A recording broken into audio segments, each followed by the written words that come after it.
This work session regular meeting of the Township Council is called to order. Madam Master Clerk.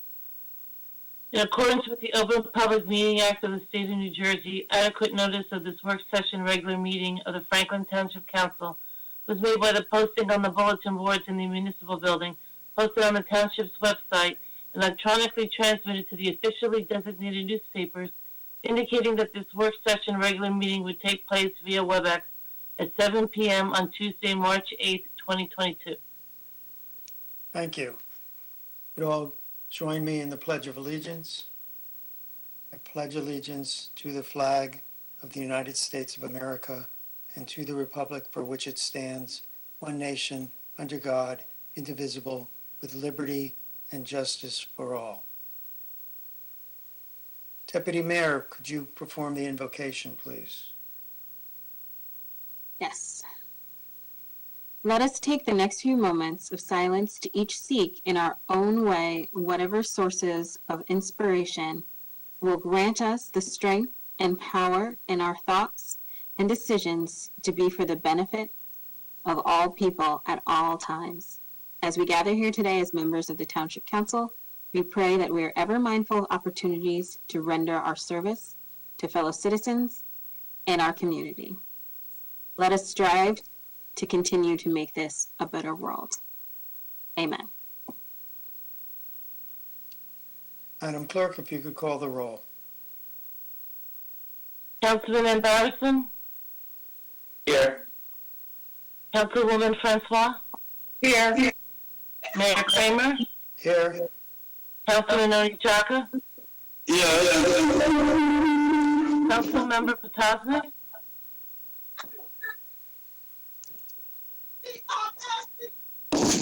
Deputy Mayor Pruitt? Here.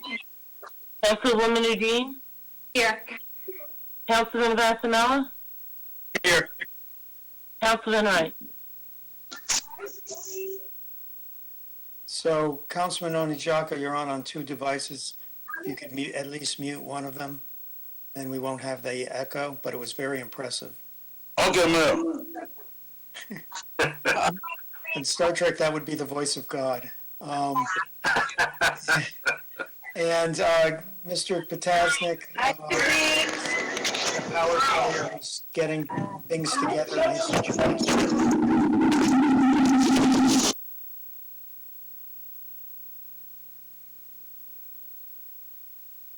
Accommodations and proclamations.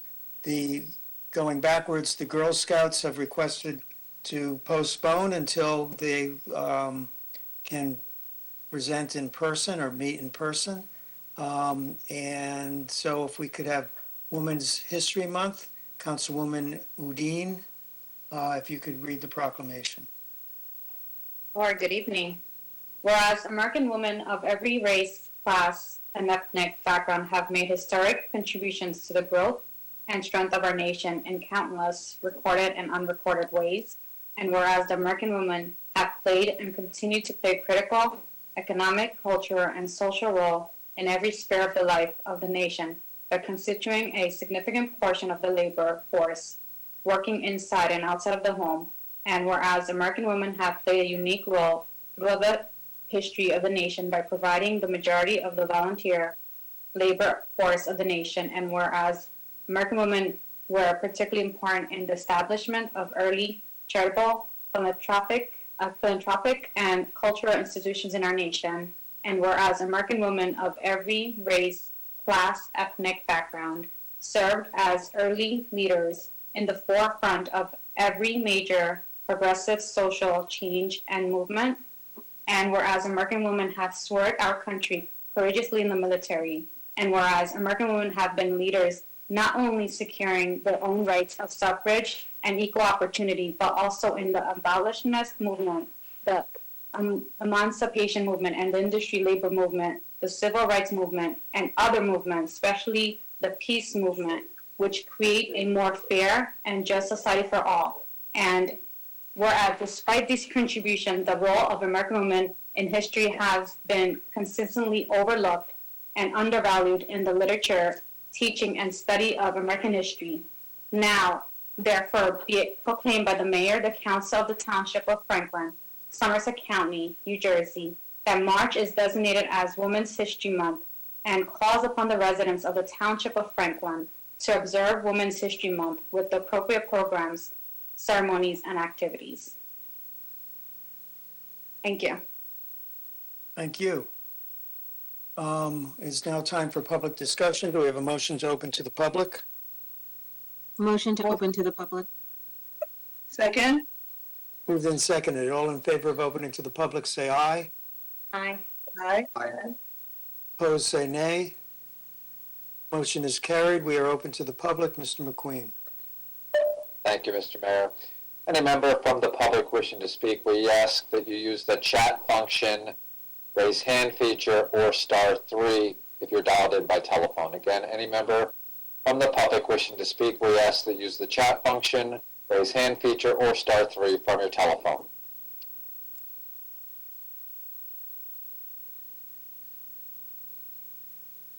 Mr. Mayor, I do not see anybody indicating they would like to speak at this time. I agree.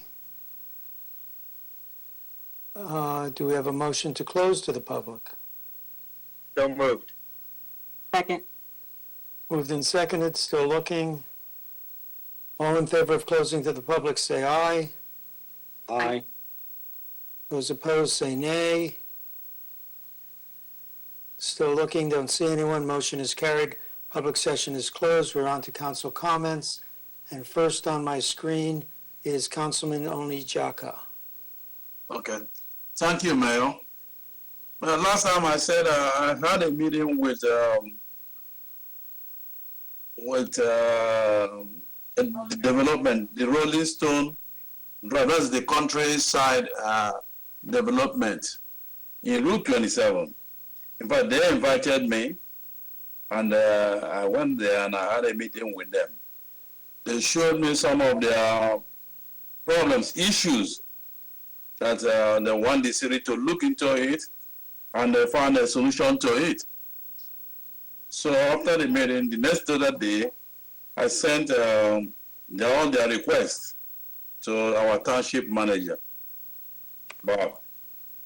So Bob went through all those things and gave me the answers to their questions. And I thank him for that, because it's not an easy issue for me to treat. One, he told me that the electricity in that area, the poles, because some of them, the poles are bent, some of them are weak, and he said the poles belongs to the city, belongs to the PS and PSE and G. The roads in the development should be maintained by the development itself. So we went through all this, and I gave them the answer. And as at this moment, they are trying to fix and pave all those problems. So I especially thank Bob Van Lager for all he did in this project for me. Thank you, Mayor. This is what I have for the night. Thank you, Councilman. Councilman James Vassanella. Thank you, Mayor. We had a Public Works meeting tonight, and we're still waiting on some data relevant to our complete street review. And we don't know for sure. I think there'll be a larger amount needed for road repaving than originally anticipated, but hopefully next month we will have details to bring to the rest of the council. And there's many water main and water projects we will be doing, and we will be announcing them as they get scheduled, relevant to infrastructure work the town is doing in coordination with water, and sometimes in coordination with the sewage authority. Otherwise, we had a land use meeting. I'm not sure if Councilman Wright will speak on that this evening. And I think that is pretty much it, Mayor. Thank you. Thank you. Councilwoman Kimberly Francois. Thank you, Mr. Mayor. Tonight on the agenda, you will see a a video about the Youth Center grand opening. And I wanted to report out that the Franklin Youth Center grand opening, we finally have a date for the grand opening after all this time. It will be opened on Saturday, May 14th, 2022 at 429 Lewis Street in Somerset, New Jersey. And we have a full day of activities planned. From 12 to 1, it will be by invitation only. We're going to have a VIP reception.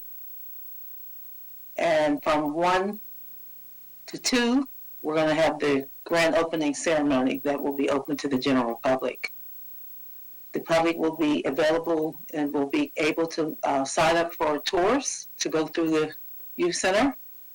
And from 2 to 5, we'll be having youth center tours that will be conducted by our youth ambassadors from the Franklin Township school system. So we'll have the youth taking people through the building. And then from 5 to 8, we plan on having a youth fest, where we'll have parent tours and youth festivities. We'll have our service providers do meets and greets so people can find out about what's going on in terms of the activities in the building. We'll have information tables, we'll have membership registration, we'll have food and much more. So stay tuned for more as we get closer to the date, but mark your calendars for Saturday, May 14th from 1 to 8 p.m. at 429 Lewis Street in Somerset, New Jersey. One other thing I wanted to bring up is my understanding is that the Chamber of Commerce has met, and it appears that the Franklin Township Economic Development Committee, we need to set up a meeting and talk about some of the things that are going on here in Franklin Township.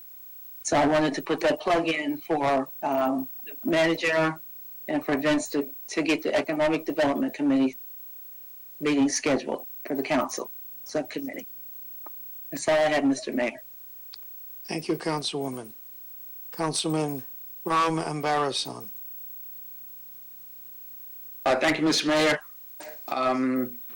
Glad to be back after my trip to India. While I was there, we had a celebration in town. A few high school kids spoke about an event organized by a resident International Mother Language Day. One of I believe 4 students talked about their mother tongue and the importance of learning other languages and to practice at home or with friends or wherever that might be, and how that helps kind of nurture the culture of the diversified population that we have in town. Our Councilwoman Uddin's daughter was one of the speakers, and she spoke about the values of learning Bengali and how the language, learning that helped her communicate with her relatives that didn't speak English. So that was a good event, virtual event obviously, and I joked about, I reminded everybody, English is my second language, so occasionally I have to remind myself and my colleagues that my English may not be used as a primary, and I may make mistakes. So anyway, so that was a good event. It was good to speak with the kids and promote whatever learning that they are undertaking. Other than that, after I reached here, we had a number of other meetings, committee meetings. The planning board met earlier last week, and there was a number of things that we discussed. I think give you a heads up. There are a couple of hearings coming up. A Harbor Group is coming up very soon, looking for some variants on building a warehouse at the industrial zone, the northeast and the Somerset area, as well as another developer doing a one-story warehouse expansion So as you can see, I think some of you saw the article about Franklin Township becoming the hot spot for warehouses. True to that article, we are seeing more of big warehouses being built as we speak. The HRC meeting took place. Our councilman, newest councilman Ed Potasnik, came and spoke about his goals and spoke passionately about his passion and inspirations to the commission members. HRC this year again is going to help fundraise at the MLK Foundation for scholarships to students. The breakfast gala is being postponed to next year due to COVID.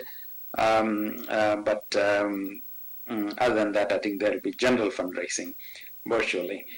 The commissioner, one of the commissioners working with SCAP, executive director, to bring in some additional free training to residents to supplement what we are doing with the CDBG grant with RVCC.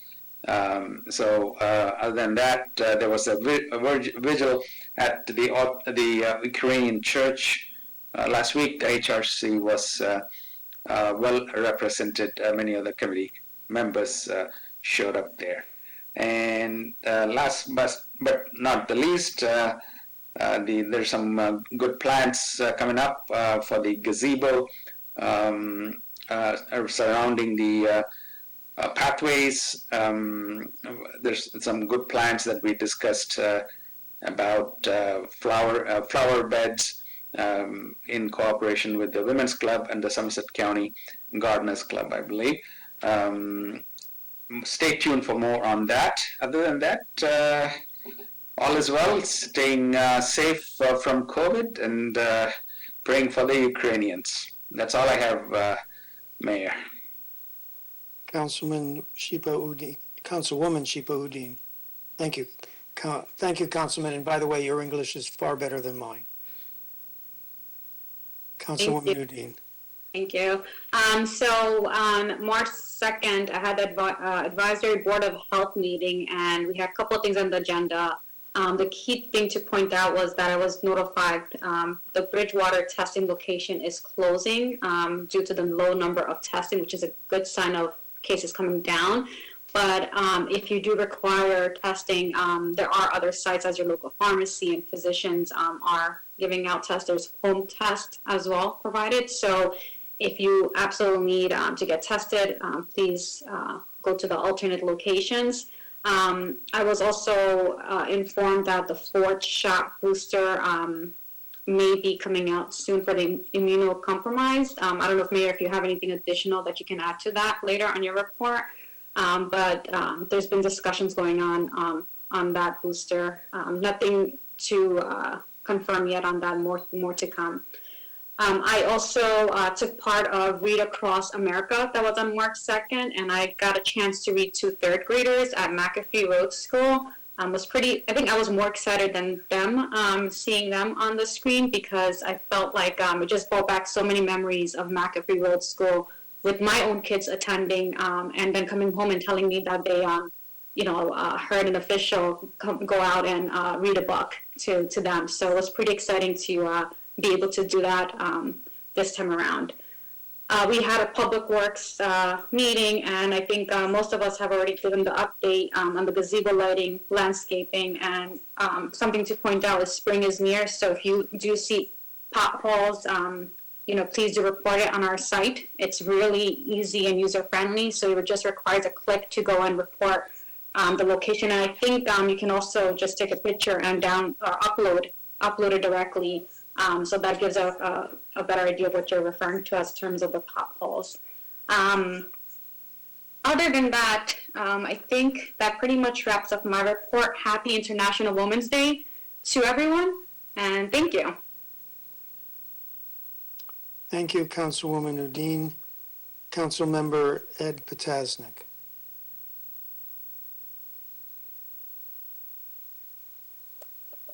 Thank you, Mayor. I don't have any comments. Thank you. Councilman Carl Wright.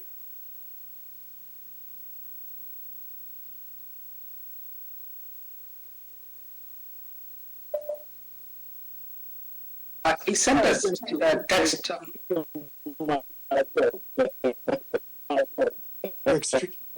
Councilman Wright, you're extremely Sorry broken. about that. I look better now. We can now, yes. Hello? Yes, we can. Okay. Just a little comment here. I want to thank the talented kids. I want to thank talented kids for putting on the from Samson G. Smith the play Frozen Jr. And the talented student, staff, and parental support. Now, in case anybody doesn't know anything I'm talking about, Samson G. Smith, they put on a support. Now, in case anybody, Samson G. twice a year. Samson G. Smith, they put on the play, I believe, twice a year for 2 weeks, but COVID and the restrictions from the Board of Ed cut down on the participation by the parents, and again by the friends restriction from the cut down on participation. Councilman, Councilman, it's difficult to understand you. I'm not sure what you can do about it. And I want to throw this at you guys later. The official from the principal will come and can go on without me. Okay, I heard that we can go on without you. Hopefully you'll be able to connect more completely soon. Deputy Mayor Crystal Pruitt. Thank you, Mayor. Not too much for me. I feel like I expended most of my talking yesterday, but did want to wish happy International Women's Day to women and all identifying as women. It's our day, and celebrate it. Celebrate yourself.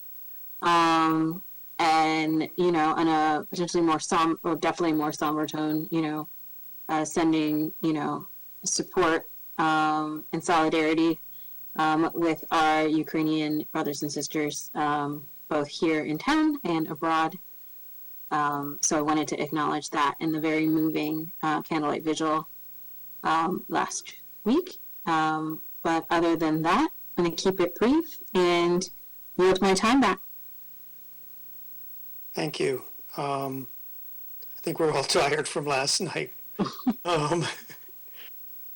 So, as has been mentioned at the Ukrainian church, which if people didn't realize, I didn't realize, is the national headquarters for the Ukrainian church in town. They had a vigil. It was attended by, I'd say, 200 people, plus the people on the stage. And that included Councilman Onichaka, Deputy Mayor Pruitt, Councilmember Tasnik, and Councilwoman Udine were there. And I'm sure Councilman Embasarian would have been there, but he was on a plane at the time. It was very moving. My heart goes out to the Ukrainians. I will refrain from political comments, but it is a tragedy. Mayor, I'd like to interject. Councilman Wright and I could not be there because of the redevelopment meeting. So we would have been there too. Okay. Thank you. Certainly. The Financial Oversight Committee has met. You're seeing the results of that in the budget meetings. And I had the honor of speaking to Girl Scout Troop 60093 about what it's like to be mayor, what it's like to be on council, how one gets on council. I think we got a lot of competition coming up, so we better be on our ball. And looking forward to May 14th, Councilwoman Francois. That is all I have, Mr. Manager. Thank you, Mr. Mayor. I have a couple things to report on. First, so I will give credit to Councilman Vasanella and the Public Works Committee, but tomorrow, and furthering the conversations about Ukraine and the plight of the Ukrainians and what they're dealing with right now, the lights will be turned on blue and yellow on the gazebo in response to the suffering of the Ukrainian people now. And so I just was able to confirm that, and we will have them on for tomorrow night in blue and yellow. So if you see that, while it is warrior blue and yellow as well, it is Ukrainian yellow for this purpose. So that will be done tomorrow. And in speaking with the gazebo, I'm just going to share my screen. Both Councilman Embarson and Councilwoman Udine mentioned something about the gazebo, and it is the Somerset County Master Gardeners and the Franklin Women's Club approached me.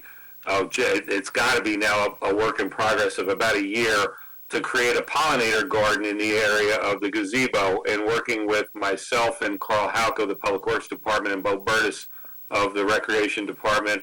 The Master Gardeners developed a plan to develop some of the existing gardens adjacent to the gazebo as pollinator gardens, and I will share my screen and see if I can give you an idea of what it should look like. Can do that. There we go. Can everyone see that? So that is what they propose, with the center gardens remaining the boxwood shrubbery, but all of the pollinator flowers planted in the opposite side of the two sidewalks. This area to the right of this picture would be the driveway in from DeMott Lane, and that's the sidewalks that are existing in the gardens.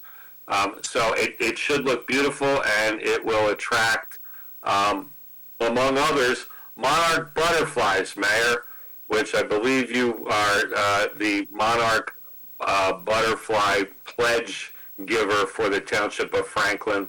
So this was all part of a kind of a cooperative effort on the part of the Master Gardeners, the Franklin Women's Club, the Franklin Library, and the Township. So this will hopefully we will now have the gardeners in very shortly, as it's now the planting season for the spring, and hopefully by summer we see the fruits of their labor. And now some events coming up. For those who are interested in receiving free mulch from the township, please contact the Public Works Department by April 15th. It comes in dump truck loads, and we dump at the end of your driveway. If you would like to have mulch, again, contact the Township Public Works garage, either by email or phone. There is a link for a seamless dock form to fill out on the website homepage. Scroll down to the news events, and you'll see that article. There's a job fair open house on Saturday, March 19th at the Franklin Township Youth Center from 1 to 3 p.m. That is a Saturday, March 19th. On-site interviews will take place. No appointment is required, and this is for seasonal part-time work with the Recreation Department for things like summer camps and recreation programs, as well as events, programs that will take place at the Youth Center. And that is what I have for tonight, Mr. Mayor. Thank you. On to number 9, council discussion items. First is the Youth Center video.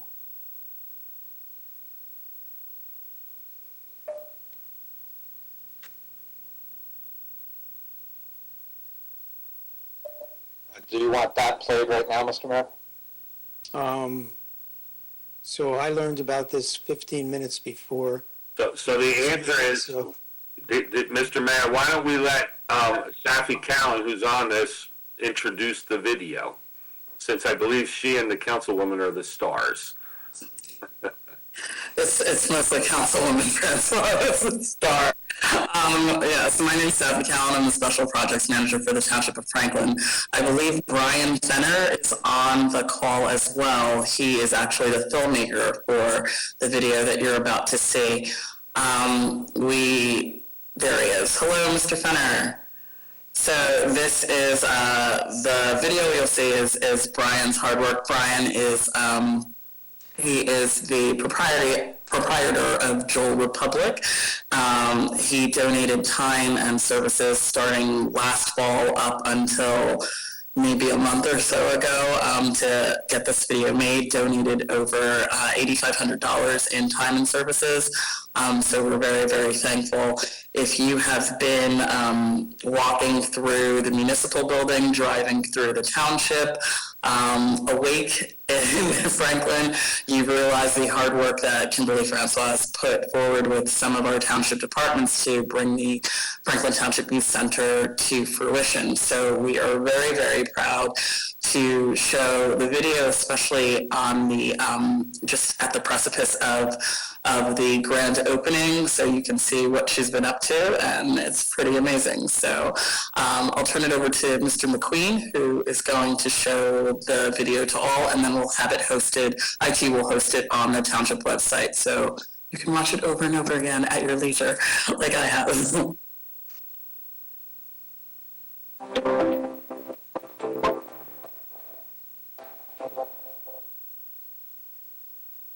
Hello and welcome to Franklin Township.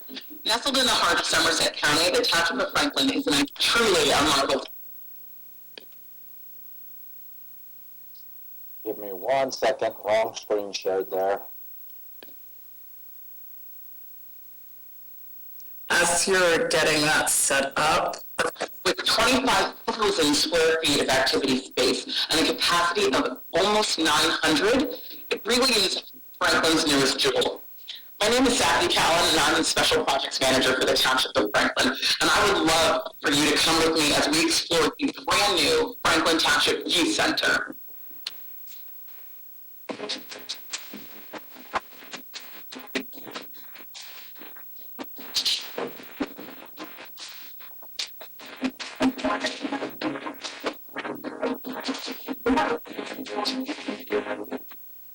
This concept started back in 2007 when I founded the Franklin Initiative to the gang violence. It was during that time it became very apparent to me that the kids needed things to do and they needed opportunities to gain life skills. Just like the Youth Initiative, and it was obvious that the kids needed a safe place to be. And so we started to have conversations with the Board of Education around 2008. Prior to that, myself, Bruce Medley, who was the Franklin Youth Initiative Program Coordinator, and former Councilman Dan Goodman. Both of them, I'm sorry to say, have passed away. But we were on a field trip over to Somerville, to the Middle Earth, in Gardens, and that's where the concept came. So we began the conversations and we had the meetings. In 2011, we finally opened up the Franklin Youth Initiative in Robinson. I, at the time, happened to be the president of the Somerset Community Action Program. I was the president of the Board of Directors. And we sat on 429 Lewis Street. And that building had been sitting vacant for over a decade. It had asbestos in it, it had mold in it, it was sitting there vacant. And I approached the township manager. Do you think it would be possible for the township to buy the building from Scott?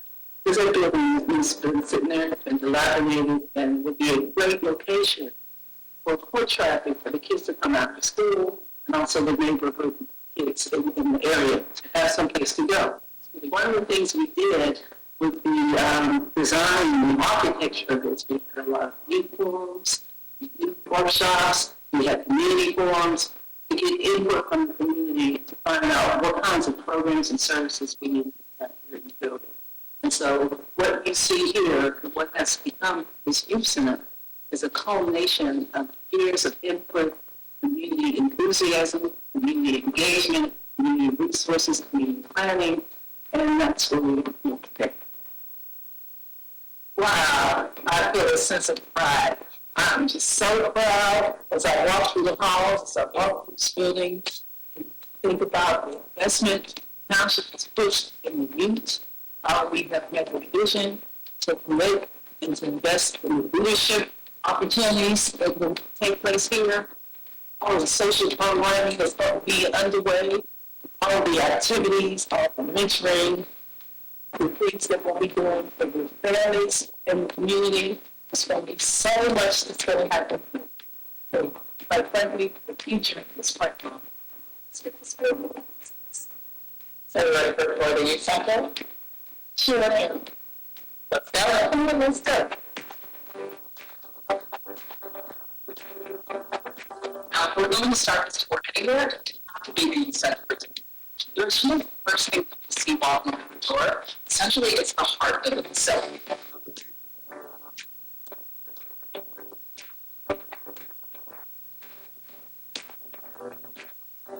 The library has such beautiful features.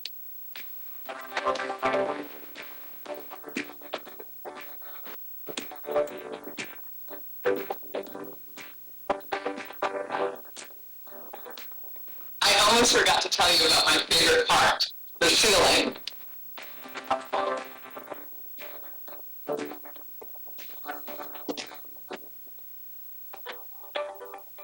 Even the rooms work together.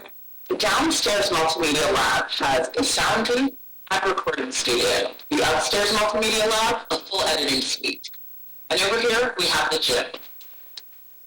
From basketball to volleyball, dances to assemblies, the new gym delivers in a big way. The gym features 2 half-court areas on the north and south sides of the gym, and of course a full-court playing area right down the center. And with 7,000 square feet of playing space, the new gym is... Sometimes the benefits you get out of a place directly correlate to the things you put into a place. Franklin's ask for mocked clean, those spaces where they can thrive and grow, and that's what we did. Beautiful sleek lines, vibrant colors, and above all, durability. Now you already know that the facility has about 25,000 square feet of space. You know it has a capacity of close to 900 people. But beyond that, there are 20 activity areas, 5 classrooms, 4 study and lounge areas, 2 fitness rooms, and a recording suite. This is just a fraction of what we have planned for Franklin's youth. As you can see, we're all about the numbers, but here, it's the kids that count.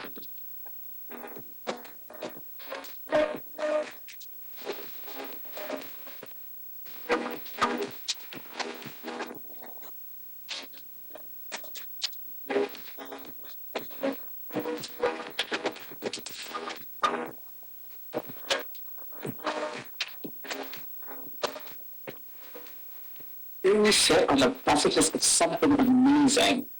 Oftentimes, the thing that defines the future successes of our youth is access. Sometimes it's opportunity.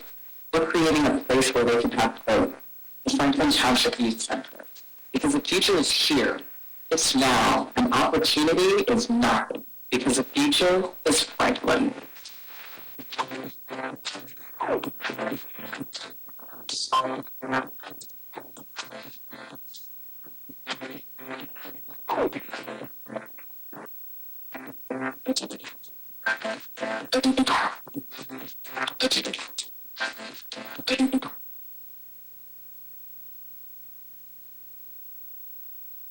Thank you, Mr. Queen.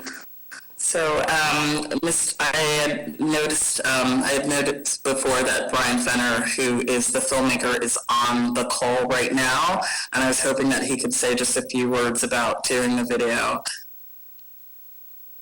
Hello, everyone. Franklin Township Council. It's a pleasure. I met most of you at one point or another over the last couple of years. It's been a real treat. I really loved doing this video, as a, wasn't born, but definitely raised in Somerset, graduate here. I've moved away many times and kept coming back. There's something special about this place. And so, when a story like this comes around about something really important about a youth center and, my, lifelong goal to actually tell stories through images. I think Sappy and Wendy White, who's probably not on here, but she certainly has a strong presence in me being involved in this. And it was a real treat and a real pleasure. And I hope this is certainly like the first video in many to come, either by me, but my hope is for other young Franklinites who want to get involved with design, filmmaking, engineering, because all those things were aspects that went into this video and are aspects of the film industry. And as I mentioned it to you before, I really love it, and I really think it's something that can really benefit our township and make it one of the best places in the world to visit and live and experience. Thank you. Thank you. Councilwoman Francois, thank you. Thank you. Thank you. So, Do you have anything to say? Councilwoman Francois. Well, I have a lot to say. I have a really bad headache today because we were on till 10:30, close to 11 o'clock last night, and I worked all day. But I am, I'm jumping out of my skin right now. I might look like I'm kind of laid back, but that's because my head hurts. But even though we haven't gone live, officially live, and had a grand opening, there's a lot of stuff going on over there. And I've stopped over there quite a few evenings, and it's shocking to me what's going on in that building right now. The kids love it. The police department, they have their program there. I walked into the fitness room, and I couldn't get over all the equipment that the police department donated. And all the kids that were in there, you couldn't hardly even get in the room. There were so many people in there. And then and with the senior center having some situation with the carpet and the sprinkler system, we even have the young adults over there. We've had little people over there. There's a lot going on in that building, even though we haven't had the grand opening. So I'm really excited. We have Team Rec in the building. We have FYI in the building. We've had indoor soccer over there in the gym. There's a lot going on. And so we have a lot of service providers. You'll hear a lot more about the youth center, but Franklin is the future, and our youth are going to benefit so much from the youth center. And I'm elated that the Township Council, you all, the mayor and the council, have had the leadership and the vision and the mission to make this come to fruition. People say it's me, but it's not all me. Sappy did a wonderful, wonderful job as the project manager. She put her heart and her soul into this project. We could not have had it come out the way it did if it was not for Sappy and her leadership and her commitment and her project management skills. She's put so much passion and energy into this project. She deserves all the credit.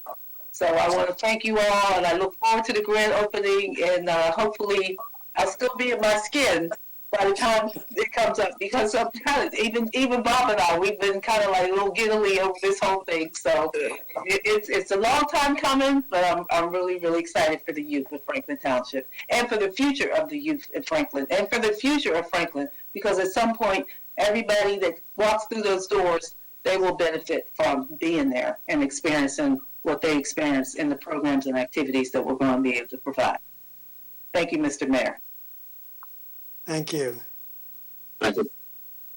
And thank you, Safi and Mr. Fenner. Mr. Mayor, I'll just interject and say that as you were watching the video, we were publishing it to the website. So it is on the front page of the website and on the Franklin Township YouTube channel. Very nice. And I'm sure our local onlines will link to it as well. Online media. Okay, moving on. There are no minutes to approve. Time to pay the bills. Warrants in the amount of $2,300,000. You skipped COVID policies. You got a council discussion. Oh, yes, I'm sorry. Very important. COVID policies. Thank you. So there's consideration being given to what we should do with in-person meetings. I have suggestions for the council, and I wrote the outlines of a proclamation, of a resolution. Why don't I read the resolution and then we can discuss it? Whereas the number of cases for the virus which causes COVID to decline, or has declined in the state, county, and township, and whereas the current strain of the virus is less virulent than prior strains, now therefore, etc., we proclaim to return to in-person meetings at the first meeting that can be held without re-advertising for any meeting which requires advertising, for any meeting group which requires advertising under the Open Public Meeting Act. Effectively, that's March, the beginning of April. Until further notice, committees not requiring a public meeting, members of each individual committee may conclude on their own whether to return or not. Face covering requirements in the township meetings, in the township public buildings shall stay in effect. And for the senior center, this is a suggestion of mine because this is what the county is doing. Only vaccinated and masked members of the public may participate in events.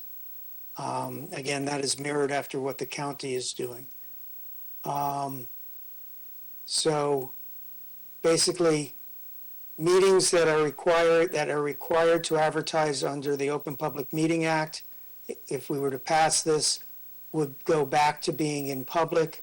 For those committees who are not required under the Open Public Meeting Act to advertise their meetings, such as the advisory meetings, advisory trails, advisory Board of Health, etc., they may continue to meet at their discretion, whether they'll be in public or not, and will still require face coverings in public buildings. And at the senior center, members of the public will require to be vaccinated and wear masks or face coverings to participate in events. Are there questions, comments? Those are my suggestions. Mayor, I'm sorry, I have a comment. You said that there's a vaccine mandate? So Are you recommending a vaccine mandate? So I'm mirroring this. This is my suggestion. We don't have to do it. But I'm mirroring this after what the county is doing at their senior center. Only at the senior center, because of the seniors being vulnerable, they're requiring proof of vaccine in order to participate. If you don't like that, then if council doesn't like that, then we don't have to. Mayor, I'm just making sure I heard correctly. Yep. I just processed what you're saying. So it would be for any event at the senior center or for events where people were of a certain age and over? So it would be any event at the senior center, but if someone wants to come in and register for the summer for an outdoor event, I'm not going to make them show their ID or their vaccination status. But this is to participate in events at the senior center. Mr. Mayor, might I just add something to what you just said? Yeah. So it is my understanding that there are 5 senior wellness centers throughout Somerset County, including one at Quailbrook. And what the county has said is for seniors to participate in senior citizen activities at those buildings, they're required to either show proof of vaccination or proof of a valid exemption from that vaccine to participate in those senior activities. Our senior center hosts events for other than seniors when in the evening exercise classes. I don't think the intent would be for those activities, but as you said, I think the county erring on the side of caution for the vulnerability of the senior population, that they have mandated vaccines for senior activities. Okay, thank you for the correction, and I would want to mirror what the county is doing. May I ask a clarifying question to what the township manager added? Apologies about, not necessarily knowing the full scope of the county senior center activities. But is the county senior center activities, for the most part, completely senior only, or are they like hours that host a myriad of different things for all ages? No, that's why I clarified it. It is, so they, and what I believe what the mayor was trying to convey here as well is that for those senior activities such as club meetings, and specifically those senior activities coordinated by our senior program coordinator, that's what those types of events in the senior wellness centers of the county are what are requiring proof of vaccination. Okay, because I guess what I'm getting Not an adult Zumba class at 7:00 on a Tuesday night. That's not. We're talking about the senior activities, and in particular, the senior club meetings. Okay, yeah, because I think what I was just getting at is like if we are, if they're in our senior center, and I very much want to get my seniors back into their clubs and activities. So, senior advisory group, I'm advocating for y'all. But ultimately, I guess my question is, if we have a senior event and a non-senior event happening in the senior center at the same time, are we just kind of looking for one group to provide proof and ignoring the other group? And how would that kind of shake out logistically? I mean, that's the part that I just want to get clarification on. I certainly understand it, and I may wind up being corrected tomorrow by my recreation director, but my understanding of the use of that building is that, generally speaking, during the daytime business hours of Monday through Friday, it is exclusive to senior use in that building. And we're talking about the days of the week when they hold their meetings, which are there's several days a week that clubs hold their meetings in the building. We're not talking about the evening hours in the building when there are other activities taking place, but specifically for those activities and times when it is solely at the use of our senior clubs. Okay, and are we going to, if we're looking at the seniors and making sure there's proof of vaccination and proof of exemption, is the expectation that we would have any kind of staff interacting with those clubs having the same thing? I don't know that I can answer that question. I think this is, so no, I mean, this is, as the mayor said, and I brought this to the mayor's attention, and I think that's probably why he said it. We read it in the public press release that the county put out about the reopening of the senior wellness centers, and I had a staff member reach out to the county office on aging to clarify specifically what they were doing as far as this was concerned, and they confirmed that they're requiring proof of vaccination to participate in senior activities. And I guess that's I don't know that it can be that's about as basic a description as could be given. And I don't think it can be interpreted in very many ways other than you must be vaccinated to participate in senior activities in their building. Mr. Manager, if you are able to say this, are at least some of our workers in the community center, our staff, vaccinated? Well, you're a doctor and you know all about HIPAA, but what I can tell you is that I'm not concerned about the vaccination status of my staff in the senior center. Does that help? Yes. So that they could staff it with vaccinated people, it sounds like. Well, no, not only could they will. But the point being that besides that, I think that the deputy mayor also mentioned that outside. So there might be someone who comes. There have been elected officials who have come and addressed the meetings. I mean, so I would hope that that we would be able to provide them with people who come to visit who can prove that they're vaccinated. Right? This is one of those areas that I wish I had something to base this on as far as experience is concerned. but none of us have any experience in this. And I think ultimately what I'm getting at is, I just want to make sure that whatever we choose to do is something that, one, is kind of equitably enforced across the board, and something that we can actually, be on top of and be diligent in. Well, I mean, if you mandate that people show a vaccination card before they're allowed entry into the building to participate in activities, that's as evenly enforced as it can be.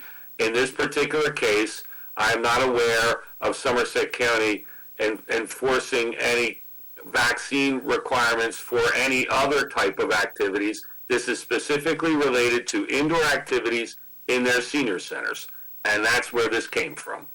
Yeah, understood. I'm just asking the question because it's a discussion. The manager brought this up to me when I mentioned to him that this was going to be my suggestion. I do want to protect our seniors, so I bring it to council and for council to decide. I realize it's sprung on you at the last minute, and it's a difficult choice to make, but I didn't want to forgo this opportunity to protect our seniors just because I knew of it and kept it from you. What would be the exemption process? I didn't hear that the county had one. I think if we go in that direction, valid exemption should be acknowledged. The exemption is the same that any other organization or governing body has used for exemptions. It's based on a medical exemption from a physician or a strong religious objection to the vaccine. And that is what has been interpreted, I believe, all the way up to the high courts of the land. Okay, thank you.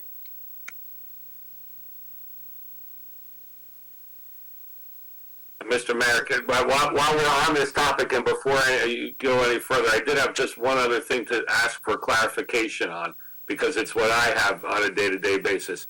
You mentioned that the mask mandate for our municipally owned buildings would remain. That mask mandate was implemented by resolution of this council, I guess maybe a long time ago, when we reopened the buildings, I think in May of last year. My question is, was there some thought given to when that mask mandate would be lifted? I'm aware at this point that the state still has a mask mandate for state government offices, and since it was done by resolution, perhaps it could be undone by resolution today. Even if it's not undone immediately, it could be tied perhaps to the state office requirement for masks set by the governor. My thought was that we would do this, basically at every council meeting we would discuss whether we were going to do it. I do not think that this will stay in effect very long. I think we will probably come from under a mask mandate very soon, but we would cover it at every council meeting. And you're right, the state currently is still requiring it.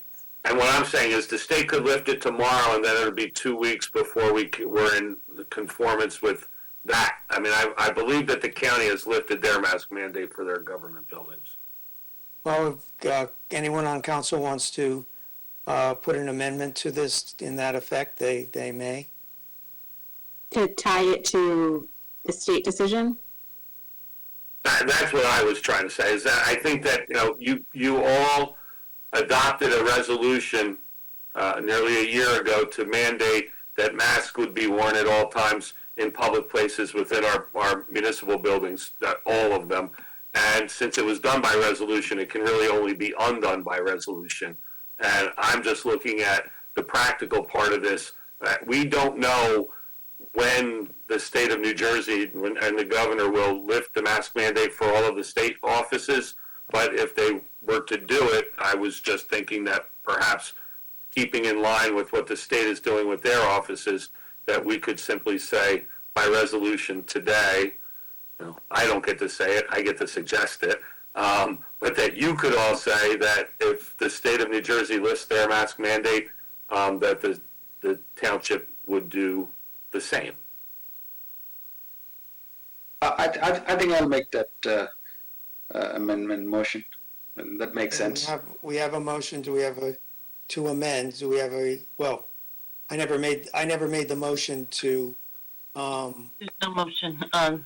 there's no motion on the table. So that sure, I will concede to that if that's what you wish, Councilman.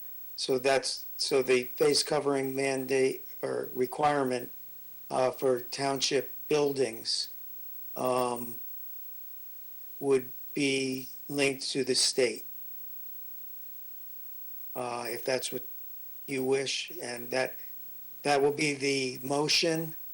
And if people wish to not do that, then we can amend that motion, but it will go in that way. I would like to just make a motion to amend it to also include the county, and in the event of a conflict, to use the strictest of them. So, for example, if the state lifts its restriction and the county has a restriction, we would use the most restrictive, which would mean we would still have a mask mandate. If versus versa, we would still have a mask mandate. And when we wouldn't have one, when the state and county don't have one.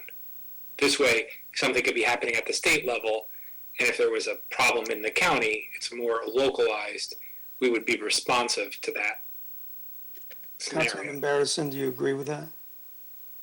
Oh, yes, that's fine. But I thought the township managers say that the county has already lifted the mask mandate in their offices. That's my understanding. So that wouldn't apply in that scenario, right? Right. Things are going to change with COVID. So. Right, but let's say the county reinitiates it, then. So, all right. So let me make a motion here. Basically, Councilman. Let me make a motion here so sorry. that we're at least following Robert's rules in some way. So I won't say the whereases. So return to in-person meetings as I described, or depending on whether you're required to advertise under Open Public Meeting Act or not.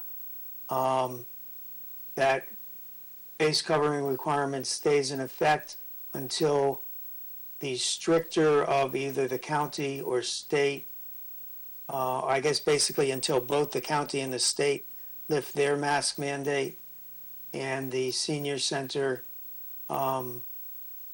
requiring vaccination and masks for senior events or exemptions from vaccinations.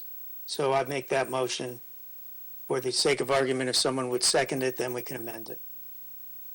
I'll second it. Okay, seconded. So now, are there any amendments to that?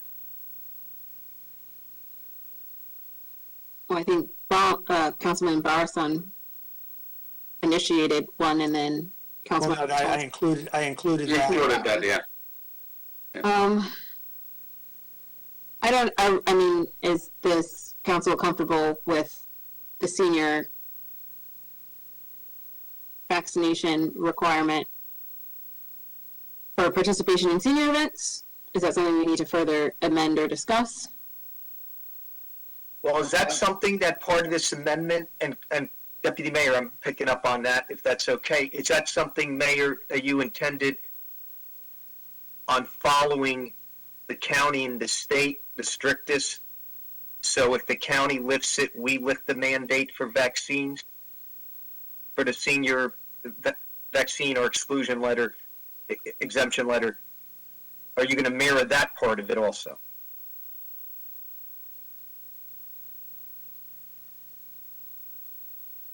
I thought he included that in the motion. You know, I included that for the mask, not for the vaccine. Yeah. That's what I thought. For vaccination. Not sure if the Deputy Mayor was wondering how that will play out in time, but that's how I kind of interpreted it too. So, Well, I think I still have questions. Like, I understand the intent of protecting the seniors, but I don't want to inadvertently add an additional barrier to the seniors being able to participate in the programs by making them do things that we're not requiring of any other but they are more I, vulnerable group. I have a comment, Deputy Mayor. I live in a 55 plus community in our in our community center or our hall. Any programs that anybody wants to attend must be vaccinated to enter the hall. So I believe that would be a common practice in the senior communities. I am not 55 plus, so I will have to defer to those who are. But I'm just signaling about, making one group do something that another group doesn't have to do. So if the rest of the council is fine with that.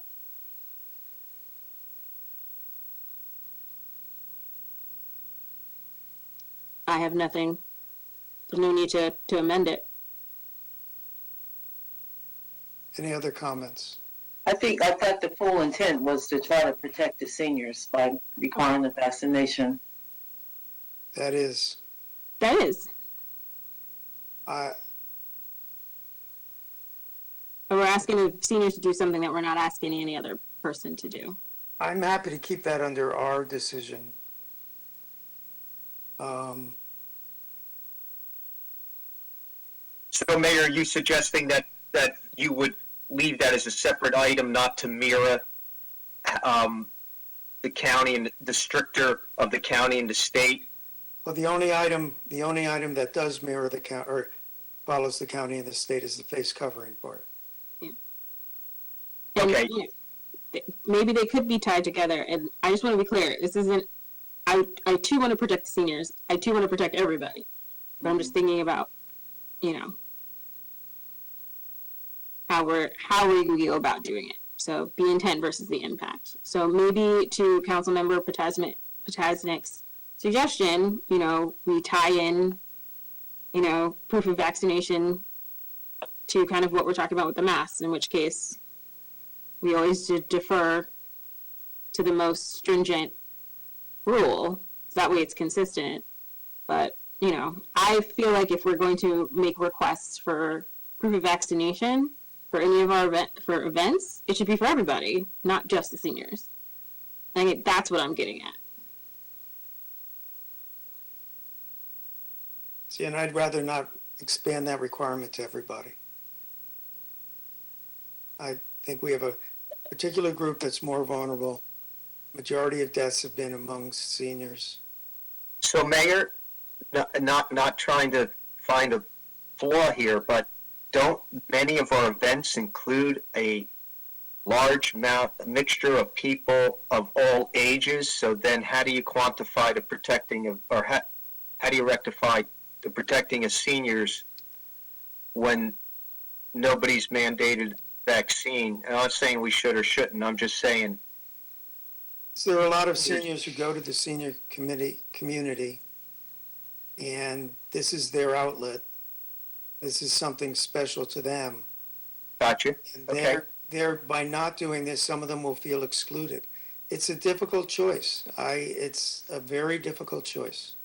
And I understand and welcome the discussion. And No, that's a good point. That Different you're points talking of view. about. No, it's a good point. You're talking about making, to use a cliche, a safer space when there's the senior targeted programs, and then if they want to be involved and attend all these other programs, they know the mandate's not there. That's a decision they can make on their own. But at least they, if I'm understanding correctly, at least these ones that are really targeted towards seniors, they're amongst their own group age-wise, and then they know that there's some level of protection. Is that what you're kind of saying? yes, Okay, no, that makes sense. I'm yeah, understanding it. Thank you. And I just want to say to the public listening to this, I think it's important for all of us to keep our egos out of this, not try to defend a particular point of view.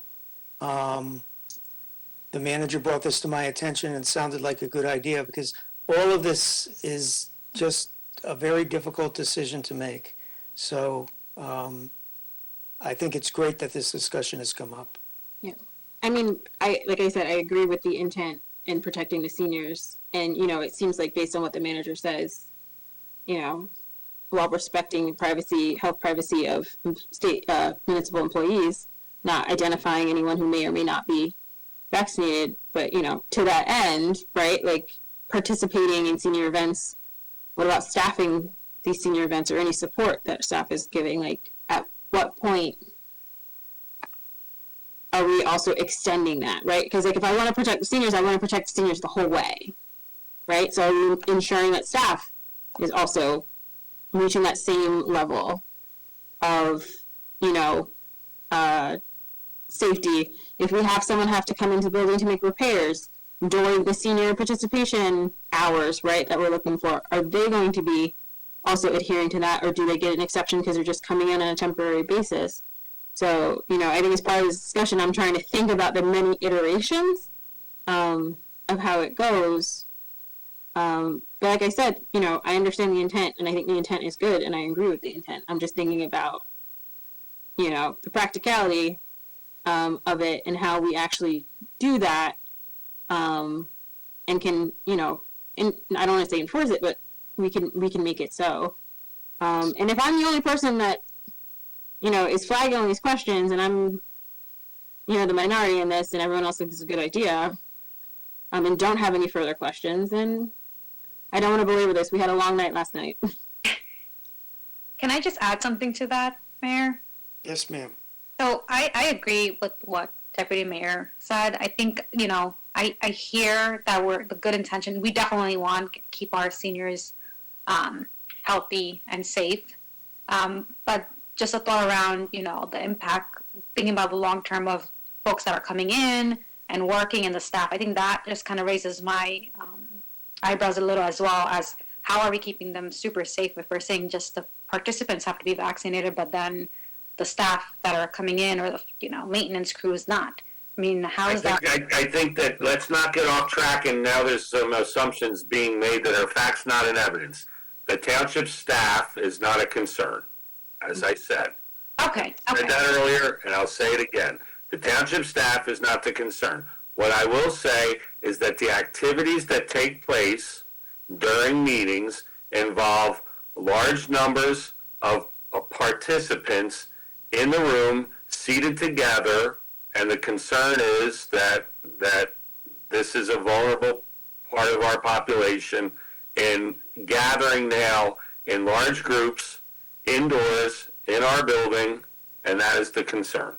And I'm sure that is the concern if I was to have it voiced by the county when they implemented the policy for their centers as well.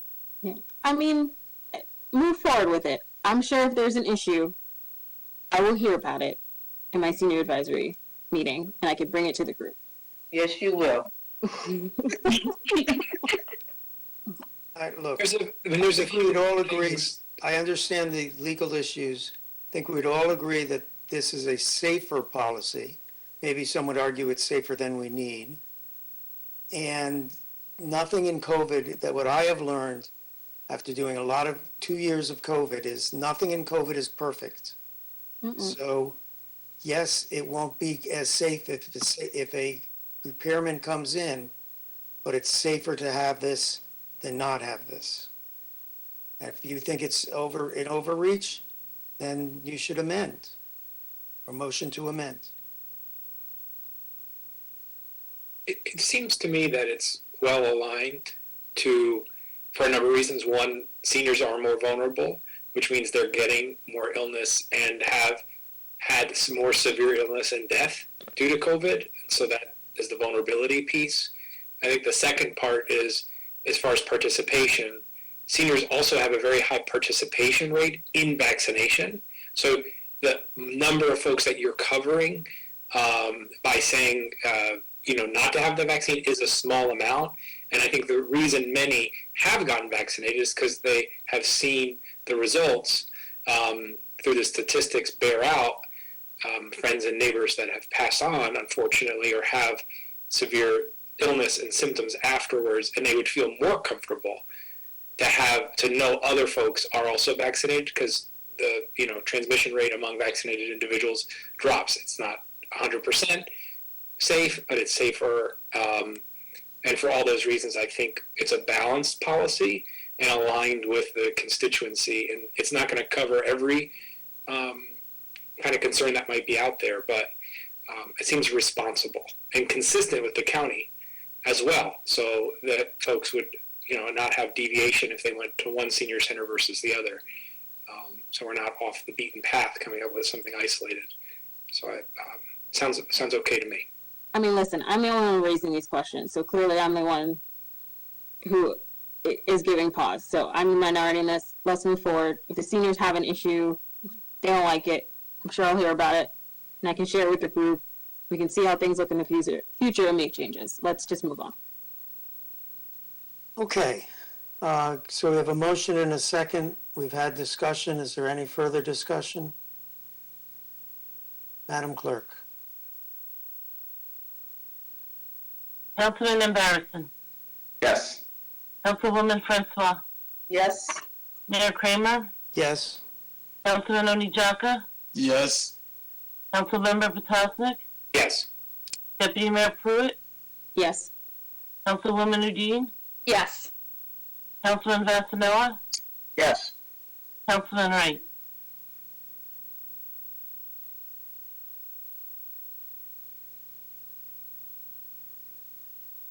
Councilman Wright, we haven't heard you. You look muted to me.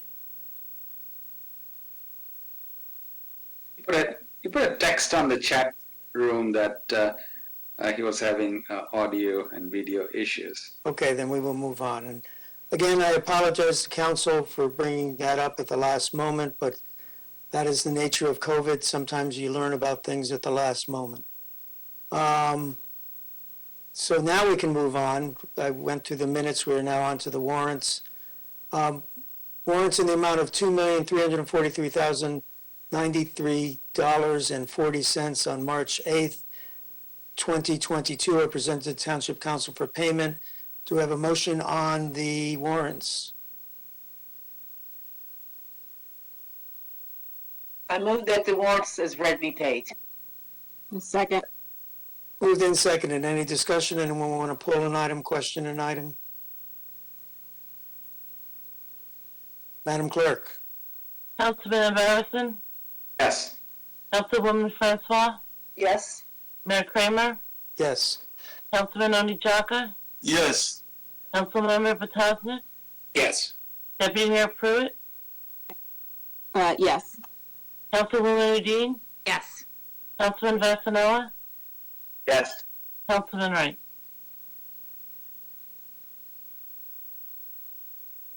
Okay, thank you. Item number 12, Community Development Block Grant 2019 Annual Action Plan Substantial Amendment. We had discussion on this last time. It is time for a public hearing. Do we have a motion to open to the public? Anyone? So moved. Second. Moved and seconded. All in favor of opening to the public, say aye. Aye. Aye. Opposed, say nay. Motion is carried. We are now open to the public. Anyone may speak, 3 minutes, no yielding of time, may only come up once, state your name and address. Mr. McQueen. Thank you, Mr. Mayor. Any member from the public wishing to speak on this item, we ask to use the chat function, raise hand feature, or *3 from your telephone. Again, any member from the public wishing to speak on this matter, we ask that you use the chat function, raise hand feature, or *3 from your telephone.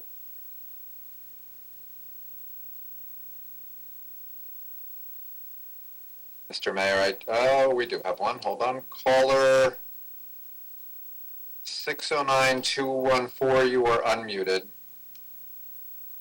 Yes, good evening, everyone. This is Miss Mitchell. Oh, I'm calling in. Sorry, I couldn't get my computer to work. But in any event, I'm posting this substantial amendment for the food bank. We're asking to change their activity somewhat from the original submission for the plan.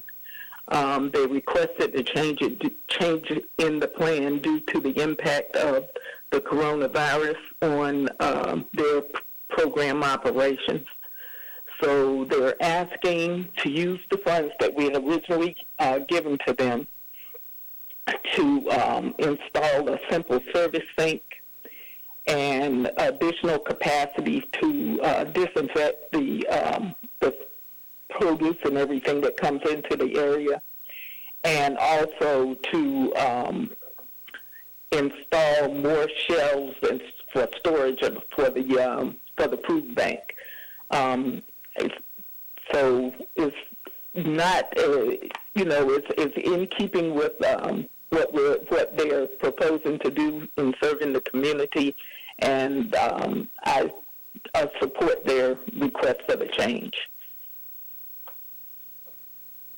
Okay, thank you. Anything to say in general about the program? I'm sorry? Anything in general to say about the program? Well, the food bank has been doing a substantial job for the township and providing for people during the pandemic, and they have, for the most part, been pretty much overrun in bringing and overwhelmed. The staff has worked double time in providing to the community, and they've done an excellent job, and I think that they do a great job for the township. Okay. Thank you. Anyone else wishing to speak?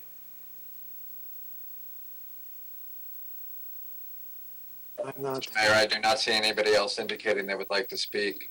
Ms. Mitchell, if you could hit *3 from your phone again to lower your hand.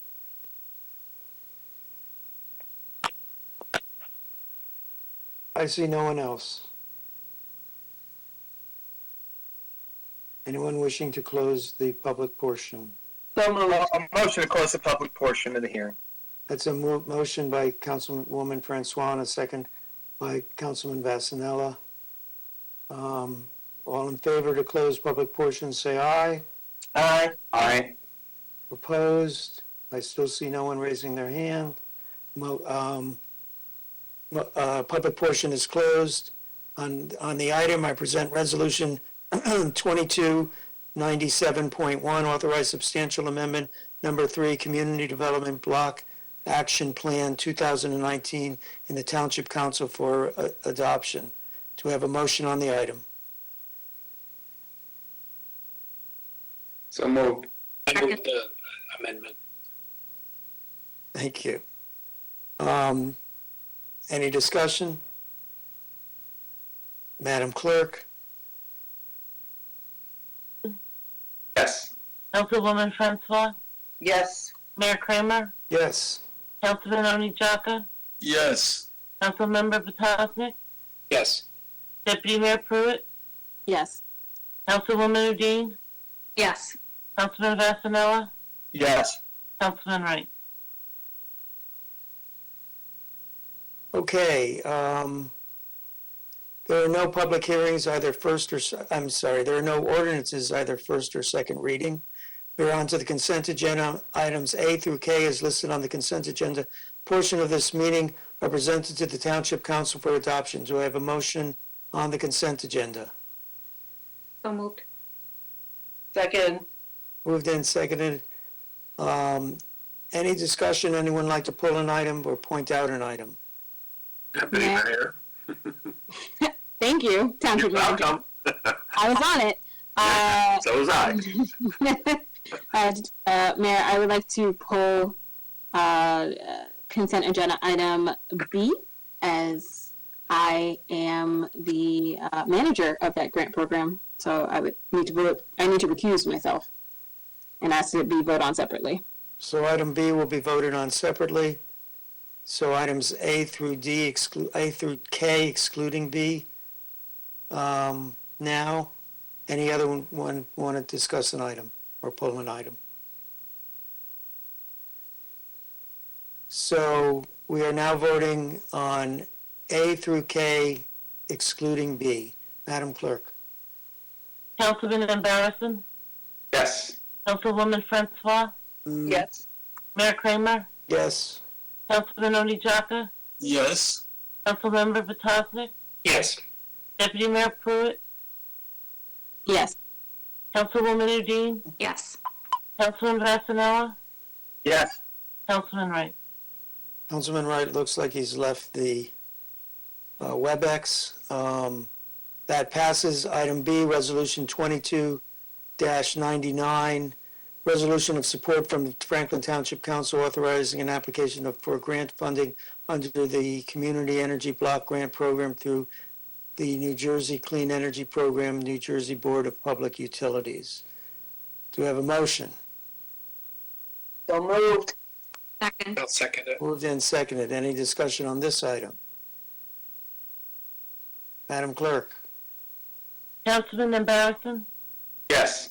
Councilwoman Francois, Yes. Mayor Kramer, Yes. Councilman Oni Jaka, Yes. Councilmember Potosnik, Yes. Deputy Mayor Pruitt, Abstain. I think that's right. Councilwoman Udine, Yes. Councilman Vasanella. Yes.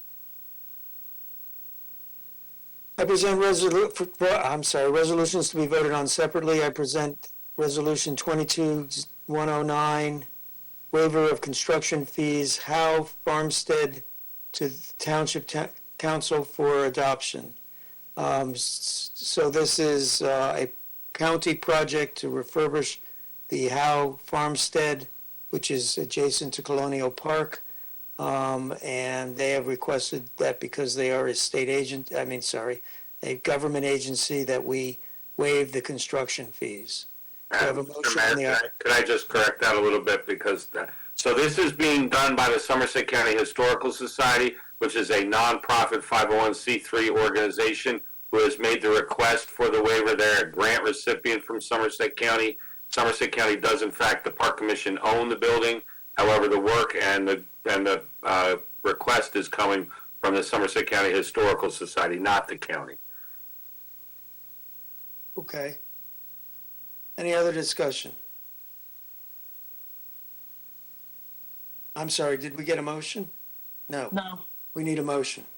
I'll move it. Motion. Second. Moved and who seconded it? I did. Councilwoman Udine. Councilwoman Udine, okay. Any discussion? Madam Clerk? Councilman Embarrasson, Yes. Councilwoman Francois, Yes. Mayor Kramer, Yes. Councilman Oni Jaka, Yes. Councilmember Potosnik, Yes. Deputy Mayor Pruitt, Yes. Councilwoman Udine, Yes. Councilman Vasanella. Yes. Old business, boards, committees, commissions, does anyone have a nomination?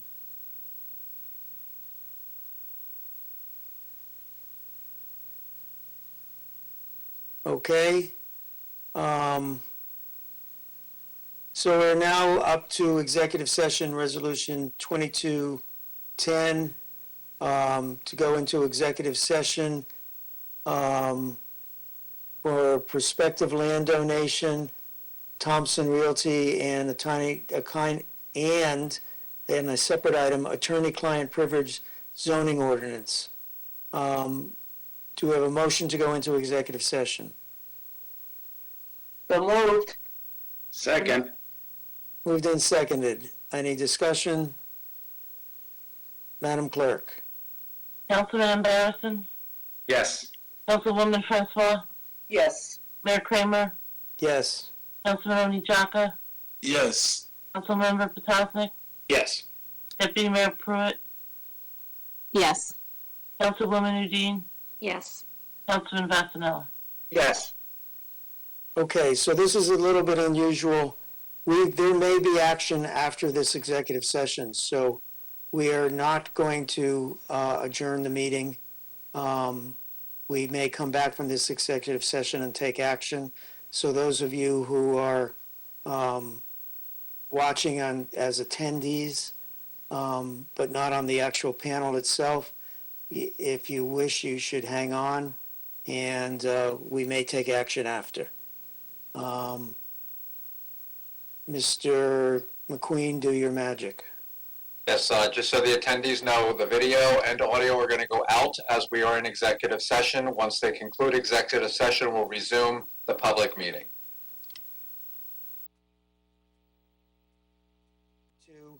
an ordinance amending the code of the Township of Franklin, County of Somerset, State of New Jersey, more particularly Chapter 112, Land Development, so as to change the zoning district designation of certain properties from HBD, Hamilton Street Business, to R7 Residential. The following ordinance is presented to Township Council for adoption on first reading. This is a first reading.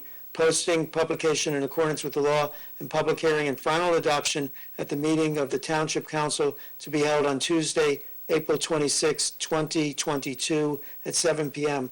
Mr. Manager, I didn't warn you of this, but perhaps it'd be best if you showed the map so we could explain to the public what we're doing. I can do that. I believe you need a motion to add it to the agenda first, Mr. Mayor. Oh, that's, thank you.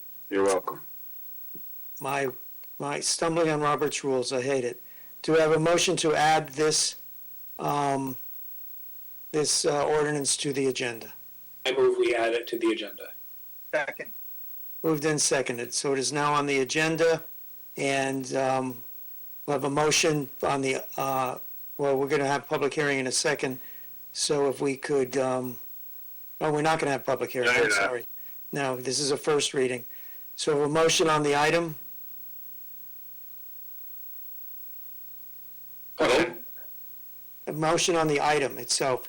We moved to add it to the agenda, now we have to move to, We didn't vote what we're adding it to the agenda, Mayor. oh, I'm sorry. Okay. All in favor of adding it to the agenda, say aye. Aye. Opposed, say nay. Okay, it's added to the agenda. Motion on the item, Motion. Second. moved and seconded. So now discussion on the item, Mr. Manager, if you could show the map and we can explain what we're doing.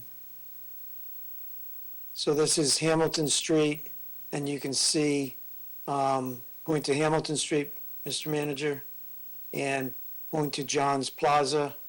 It's outlined in blue on the map, Mr. Mayor.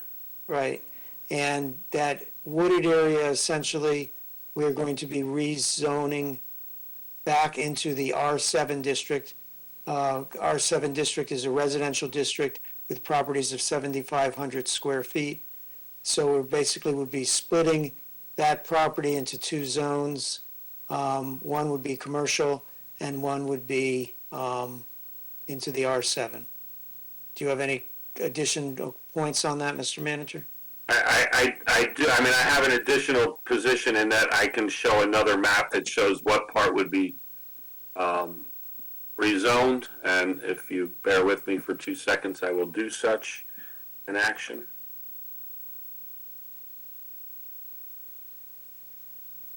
This map shows that the area to the top of the page would be Hamilton Street. The parcel that is being divided in half has a line that goes basically along the yellow area. That's the area that's currently in the HBD, and the red line that cuts across it, everything to the bottom and to the left of that red line in the area is what is being changed from HBD to R7. And if you could speak to the reasoning as to why we think that should be a separate zone, or excluded from the Hamilton Street zone. It's contained, I believe, within the ordinance itself, but generally the position of the township is that the Hamilton Street Business District generally goes within 200 feet or so in from Hamilton Street. This particular parcel is one lot, and when the line was drawn, it allowed for the entire lot to be included in the HBD zone, and therefore it goes in approximately 800 feet, and basically that back area is surrounded on three sides by the R7, so it's not consistent in the zoning with the surrounding neighborhood. Okay. Does any other council member have an item, a point, want to discuss this? Hearing none, I'm just going to ask the attorney. So we're adding a first reading to the agenda without notice. Is that appropriate, or is that legal? You're muted. Mr. Attorney, you're muted. Yes, Mayor, that's appropriate. There's no public notice of the introduction of an ordinance, only the public hearing. Okay. Any other discussion? Madam Clerk? Councilman Embarrasson? Yes. Councilwoman Francois? Yes. Mayor Kramer? Yes. Councilman Onijaka? Yes. Councilmember Potosnik? Yes. Deputy Mayor Pruitt? Yes. Councilwoman Udine? Yes. Councilman Vasanella? Yes.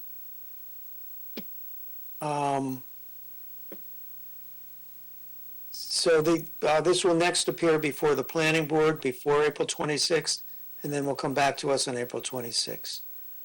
The only thing left on the agenda is a motion to adjourn. I move adjourned. Second. Moved and seconded. All in favor of adjournment, say aye. Aye. Aye. Opposed, say nay. We are adjourned. Be well, Franklin.